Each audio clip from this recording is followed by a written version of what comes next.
حضرت ابو الحسن رحمتullah تعالی علیہ حضرت معاذ ابن جبل رضی اللہ تعالیٰ عنہ کے پاس بیٹھا کرتے تھے. فرماتے ہیں ان سے جو پیار بڑھا تو پھر میرا مصلی سے بھی بڑھ گیا.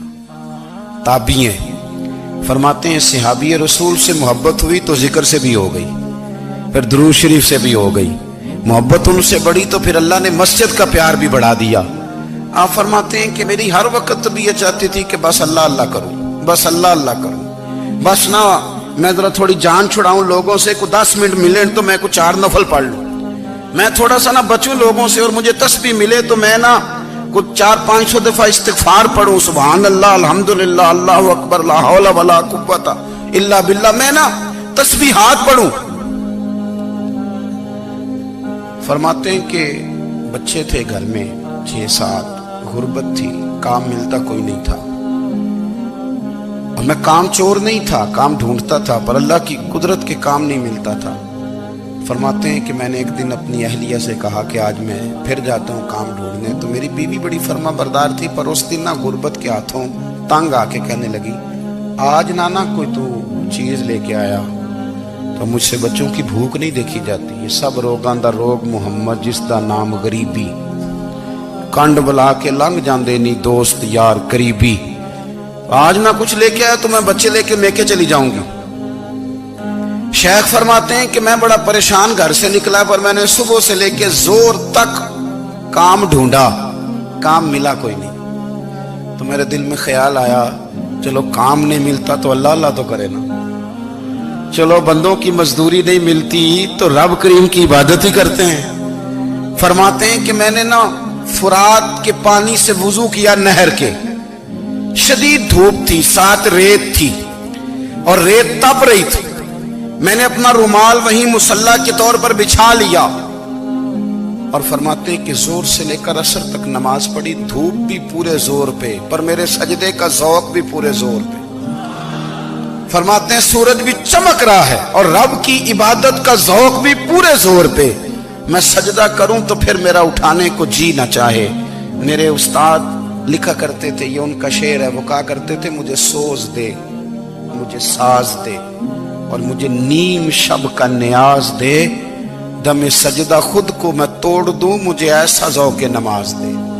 اور میں تیری بہار کا پھول ہوں, میں کھلا بھی ہوں تو تیرے لیے, مجھے میری شاخ سے توڑ لے, مجھے اپنی زلف کا ناز دے.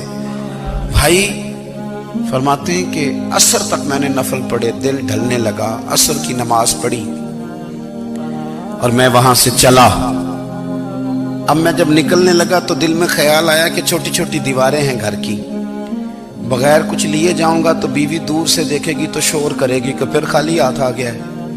کہتے میں نے اپنے اسی رومال میں جس میں میں نے نماز پڑھی تھی نا, رومال میں کی آخی دے پنجابی جسافہ کہتے ہیں, اسی میں نا میں نے کچھ ریت بھر لی کہ وہ دور سے دیکھے گی تو سمجھے گی کچھ لے کے آیا ہے, چلو جا کے اسے بتا دوں گا کہ آج پھر مزدوری نہیں ملی. کہتے ہیں وہ ریت لے کر جب میں گھر میں گیا تو پہلے بیوی دروازے پہ کھڑی ہوتی تھی, پوچھتی تھی خالی ہاتھ آ گئے ہو, آج میں نے دیکھا تو ہے ہی کوئی نہیں.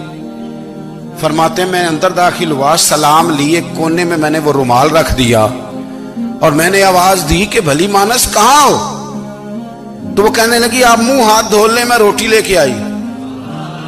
میں نے کہا روٹی کہاں سے آ گئی, یہاں تو کئی دنوں کے فاقے, تو کئی دنوں کی غربت ہے, یہاں تو اس گھر میں تو فقیری ہے.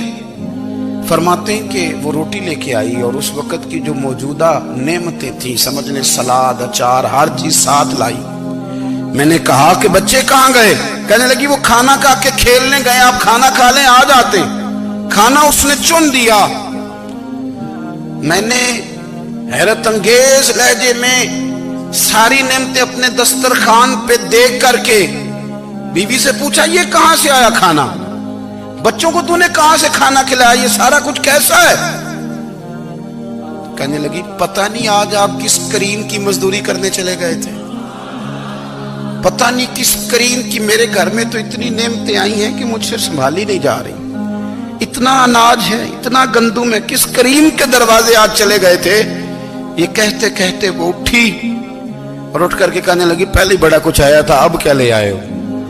اور جا کر کے نا اس نے وہ ریت والا رومال کھولا کہنے لگے میں تو لے کے آیا تھا ریت، تو میرے رب نے اسے بھی سونے اور ہیرے بنا دیا تھا۔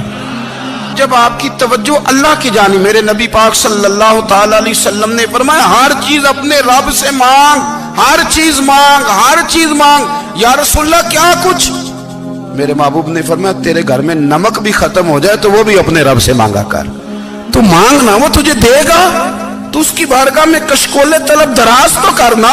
اور ترمذی شریف میں عجیب لفظ ہے، رسول کائنات نے فرمایا، رب کریم فرماتا ہے جب میرا بندہ ہاتھ اٹھاتا ہے نا تو مجھے حیا آتی ہے کہ میں خالی کیسے لوٹا دوں اس کے۔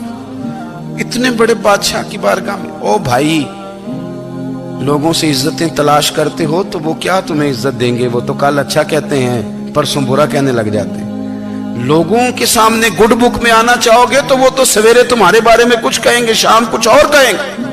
اپنی روحانی زندگی آباد کریں، اپنے مسلح کو وقت دیں، اور دنیا سے چھپ کر اس موبائل کو بند کر کے اور اپنے آپ سے بھی چھپ کے اور تنہا ہو کے چھپا کے سارا کچھ اپنے آنسو اپنے رب کی بارگاہ میں پیش کریں، اس کے حضور حاضری دیں۔